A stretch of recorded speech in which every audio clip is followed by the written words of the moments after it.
Soal nomor 1, ujilah apakah ada perbedaan rata-rata kadar bakteri E. coli pada air minum penderita diare dengan bukan penderita diare pada alfa 5%. Asumsinya, HO tidak ada perbedaan antara kadar bakteri E. coli pada air minum penderita diare dengan bukan penderita diare. HA-nya ada perbedaan antara kadar bakteri E. coli pada air minum penderita diare dengan bukan penderita diare. Langkah awalnya, lakukan uji kenormalan data untuk mengetahui data tersebut berdistribusi normal atau tidak normal. Langkah pertama, itu select case based on time or case range. Range-nya dari 1 sampai 19.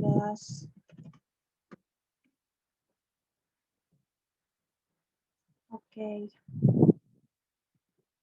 Kembali lagi ke data. Setelah itu, lakukan uji kenormalan data. Analyze descriptive statistik, frekuensi, variabel numerik, yaitu kadar bakteri E. coli. Lalu statistiknya, mean, median, dan skewness. Continue. Charts-nya, histogram, show normal curve on histogram, continue. Dihilangkan checklist display frequency tables-nya, lalu oke.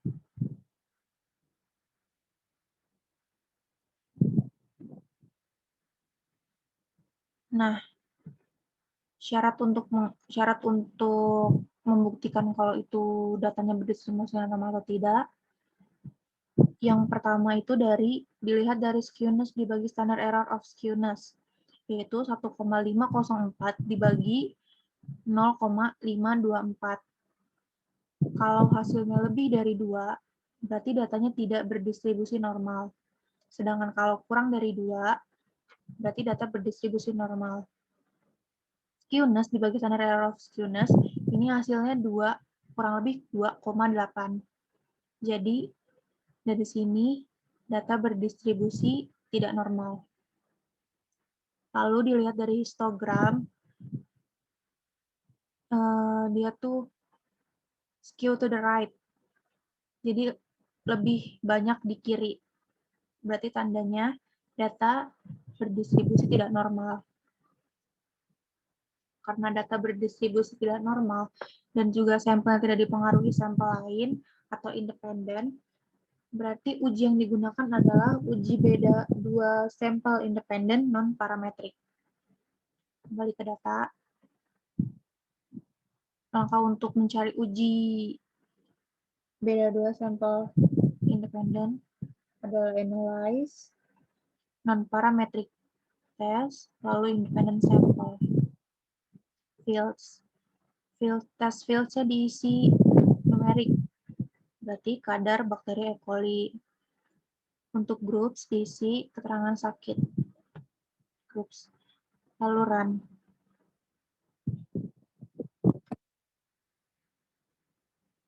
Bisa dilihat di tabel non-parametric test, hipotesis, test summary. Hipotesis 0. Ini kurang lebih artinya adalah ada perbedaan antara kadar bakteri E. coli dengan keterangan sakit, dengan kategori keterangan sakit. Tes yang digunakan adalah independent samples Mann-Whitney U-test, signifikan atau nilai P-nya 0,001, yang jika diinterpretasikan 0,001 lebih kecil dari 0,005 atau p-value lebih kecil dari alpha,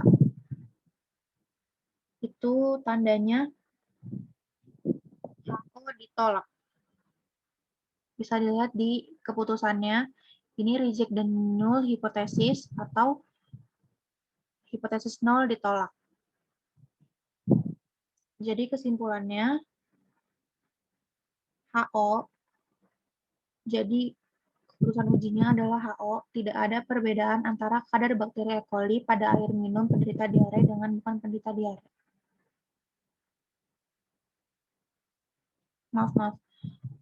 Maksudnya HA, ada perbedaan antara kadar bakteri E. coli pada air minum penderita diare dengan bukan penderita diare. Selanjutnya nomor 2,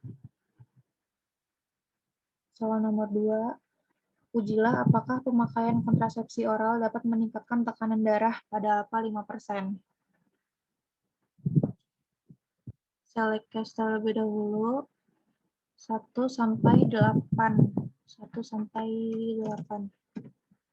Continue. Oke. Lalu tentukan uji kenormalan datanya. Analyze, descriptive statistic, frekuensi. Sebelum dan sesudah dimasukkan ke variabel karena dua-duanya numerik. Statistiknya sudah, charts-nya juga sudah, lalu oke.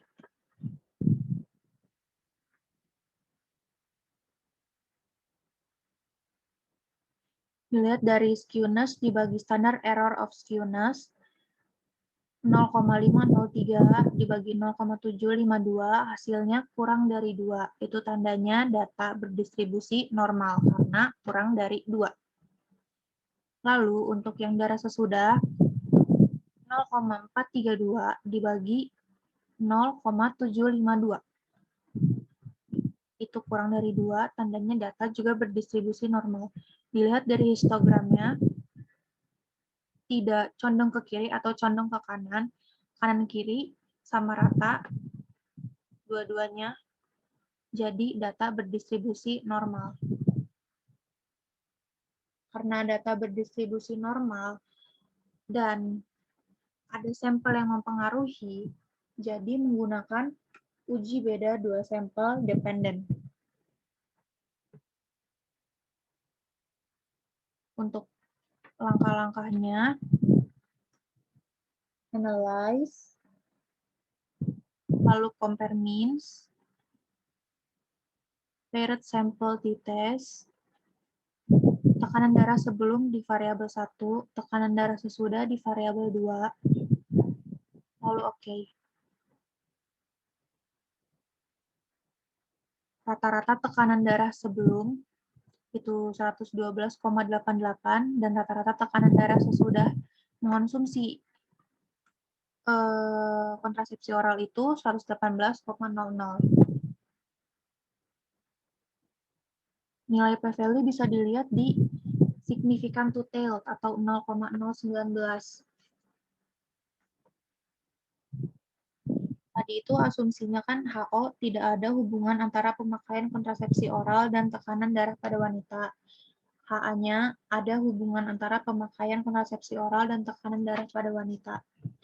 Karena di sini p-value-nya lebih kecil daripada alfa, berarti hipotesis nol ditolak. Kalau hipotesis nol ditolak, berarti keputusan ujinya adalah HA ada hubungan antara pemakaian kontrasepsi oral dan tekanan darah pada wanita. Kembali ke data. Untuk nomor 3, soalnya ujilah apakah ada perbedaan hasil produksi di antara ketiga jenis shift kerja dengan menggunakan alfa 5%.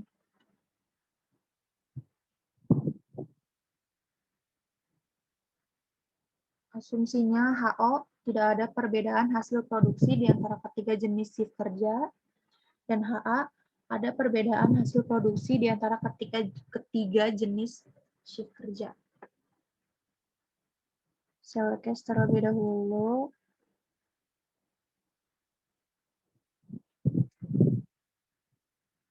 Dari 20. Oke.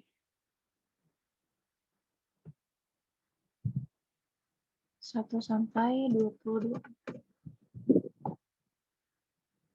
Lalu oke.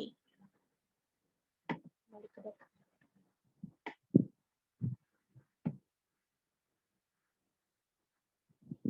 Tentukan uji kenormalan data untuk menentukan data tersebut berdistribusi normal atau tidak normal.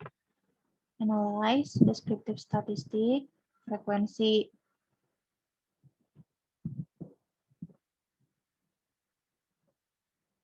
Yang masuk ke variabel adalah hasil produksi karena merupakan variabel numerik. Statistik juga sudah, charts juga. Lalu oke.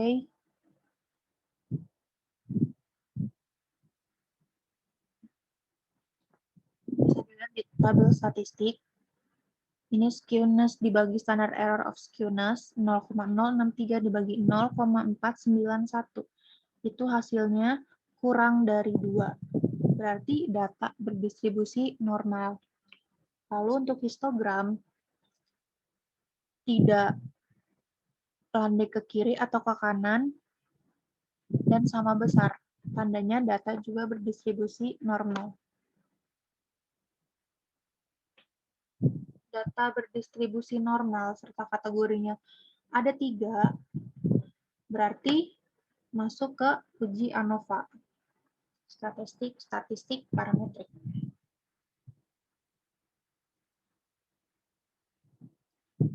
Cara menentukan uji ANOVA itu dengan analyze, lalu one way ANOVA. Dependent list itu untuk numerik, yaitu hasil produksi, dan shift itu masuk ke faktor.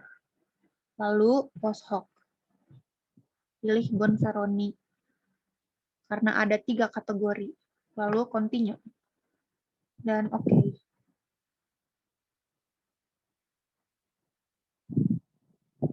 Di uji ANOVA, terlihat signifikannya ini 0,163 signifikan atau p-value-nya itu berarti lebih besar dari alfa karena dia 0,163 dan alfanya 0,05. Jadi keputusan ujinya adalah hipotesis 0 gagal ditolak karena p-value lebih dari alfa. Jadi H0 tidak ada perbedaan hasil produksi di antara ketiga jenis shift kerja.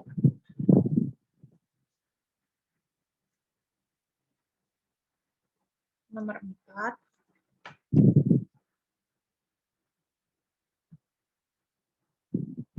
Salah case-nya dihilangkan dulu. Oke, kembali lagi ke data. Nomor 4 yang ditanya adalah, ujilah apakah ada hubungan ventilasi rumah dengan kejadian ISPA pada tingkat kepercayaan 95%. Dan jenis uji C-square yang digunakan adalah nomor 4, asumsinya HO tidak ada hubungan antara ventilasi rumah dengan kejadian ISPA. Dan HA ada hubungan antara ventilasi rumah dengan kejadian ISPA. Tidak perlu memakai uji kenormalan, langsung ke uji C-square-nya. Analyze, descriptive statistik, lalu cross steps. Mengapa pakai cross steps? Karena dua-duanya merupakan kategori. Row ini yang mempengaruhi, ventilasi rumah itu mempengaruhi jadi masuk ke row, dan kejadian ISPA itu masuk ke kolom. Karena dipengaruhi. Statistiknya C-square dan risk. Kenapa pakai risk? Karena tabelnya 2x2.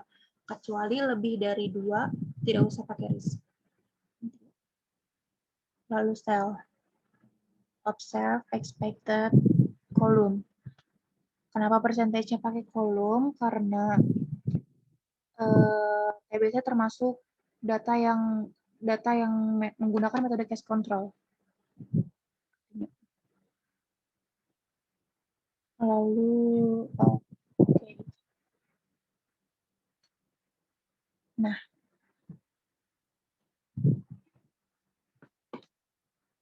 bisa dilihat ini banyaknya data, ada 40, ini 100% dan valid. Lalu ventilasi rumah kejadian ISPA. Tabel ini dari 22 responden yang tidak memiliki ventilasi rumah, ada 14 responden yang terjangkit ISPA dan ada 8 responden yang tidak terjangkit ISPA. Sedangkan dari 18 responden yang memiliki ventilasi rumah, ada 4 responden yang terjangkit ISPA dan ada 14 responden yang tidak terjangkit ISPA.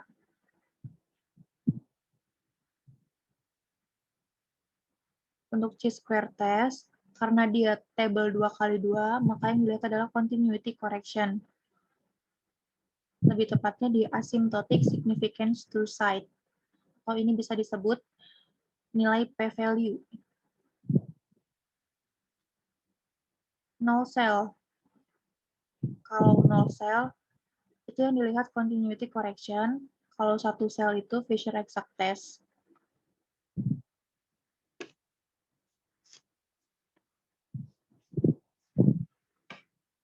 Jadi kesimpulan ujinya, value karena p-value-nya 0,021 atau lebih kecil dari alfa yang 0,05, jadi HO ditolak. Hipotesis 0 ditolak.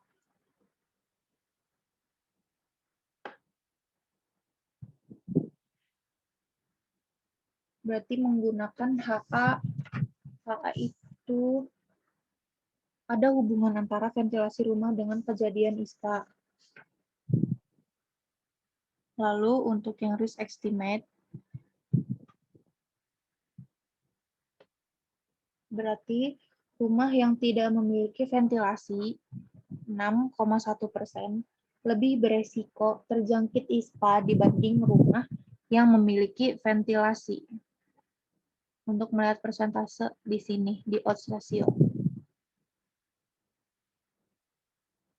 Lanjut ke nomor 5. Nomor 5, ujilah apakah ada hubungan antara kadar gula darah dengan tekanan darah sistolik dengan menggunakan alfa 5%.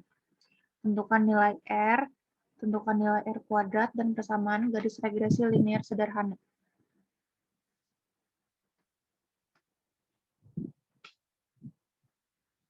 Select case terlebih dahulu. Select case terlebih dahulu sampai nomor 20.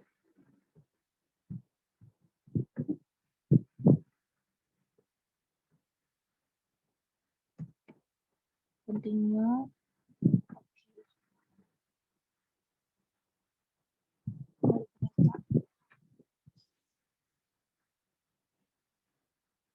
Ini menggunakan uji korelasi karena mencari R atau koefisien korelasi dan koefisien determinasi.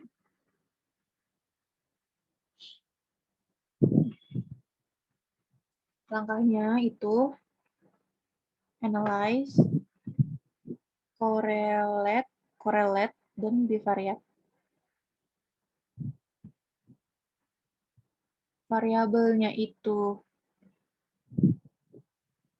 kadar gula darah dan tekanan darah. Sistolik. Oke. Dari tabel correlation ini sudah ada alfa. Maksudnya p-value. Ini 1 dan 0,76. Karena dia 1 dan 0,76 berarti masuk ke golongan 4, yaitu hubungannya sangat kuat atau sempurna. Kembali lagi ke data. Langkah selanjutnya, mencari persamaan garis linear regresi. Regresi linear. Analyze, regression, dan linear.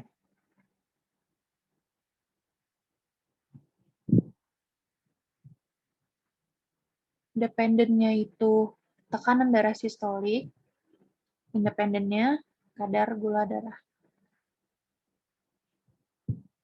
Tidak usah plot, statistik juga tidak, oke saja. Nah, oke.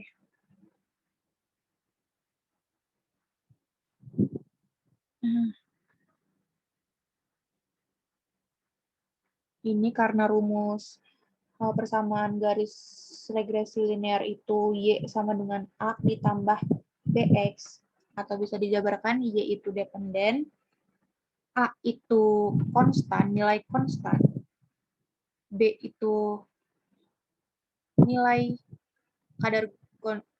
kadar gula darah, dan X itu variabel independen. Jadi kesimpulannya adalah untuk persamaan garis regresi linear Y sama dengan A ditambah Bx itu tekanan darah sistolik sama dengan 18,01 ditambah 0,78 dalam kurung kadar gula darah.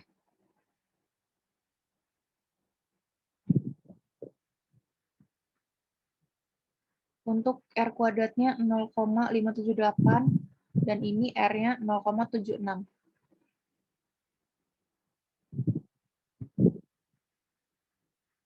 Kembali lagi ke data. Untuk nomor 6. Analisis univariat untuk variabel kadar gula darah.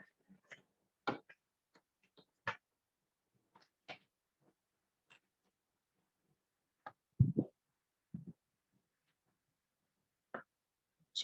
Selekes sudah. Analyze. Lalu ke deskriptif statistik.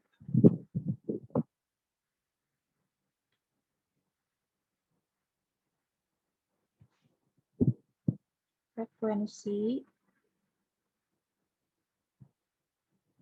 Ini dibalikan saja. Kadar gula darah, variabelnya. Statistiknya diubah. Min, median, standar deviasi, minimum, dan maksimum. Skewness tidak usah, lalu continue. Charts-nya, histogram, continue, oke. Oke.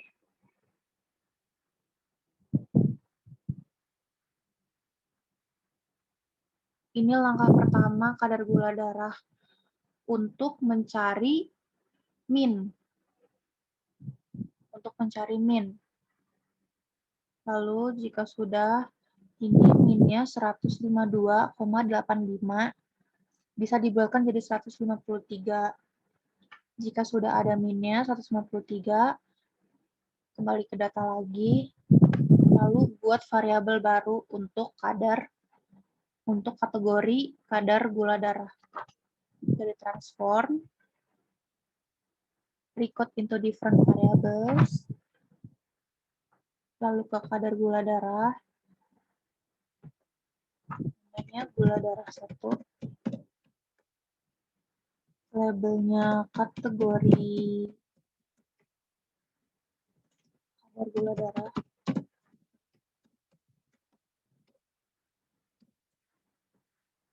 change, lalu old and new values, value satunya lowest atau yang kurang dari sama dengan nilai rata-rata 153 karena sudah dibuatkan.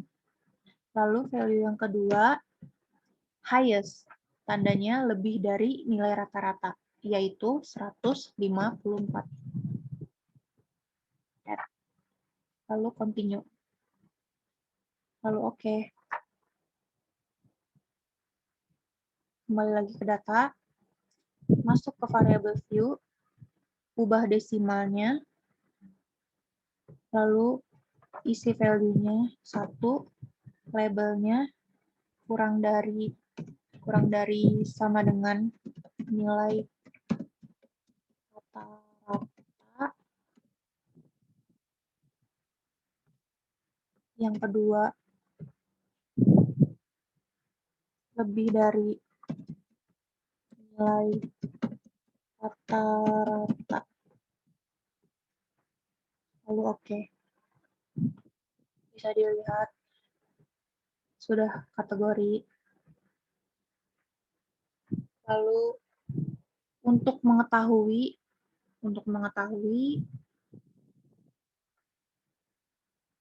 berapa jumlah responden yang memiliki kadar gula darah kurang dari nilai rata-rata dan berapa yang memiliki kadar gula darah lebih dari nilai rata-rata. Lagi ujinya, deskriptif statistik, frekuensi, ini diubah, kategori kadar gula darah, yang kategori, dat statistiknya, min, median, minimum, maksimum, tidak usah, range, ada kuartil, dan juga continue. Display frequency tables. Lalu, oke.